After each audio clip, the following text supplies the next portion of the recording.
The financing mistake that can actually ruin your self-storage business. I want to talk about this because financing matters. And in our first storage facility, we actually did it wrong. And so an SBA is a really great way to get in, so a small business association loan, which is very different than a conventional loan. And so an SBA loan, you can put 10 to 15% down versus your conventional bank, which can be 30 to 35%.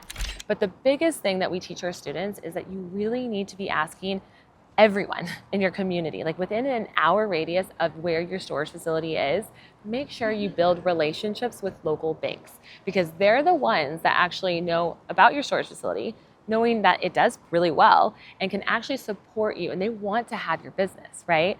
And so make sure you go and ask the local businesses and the local banks in your area that know your storage facility, shop around because financing, lending is a commodity, and then make that best choice. And so this is something that's very important because we wish we would have done this in the very beginning. And so now we teach our students to build relationships with all sorts of banks, making sure that not only is the rates good, right, but the actual prepayment penalties, the actual ability, right, to finance that loan and to do it well, right? So that is the biggest and most important thing, is making sure that you have the right financing, the right structure, and that you're not locked into a loan that can actually make you cash flow less, and as well as keeping you stuck for years. So this is the stuff that we teach in self-storage school, and this is why it's important to not only find a mentor, but find a community of people that are doing it so that you can learn the mistakes that they've made so that you don't have to do it.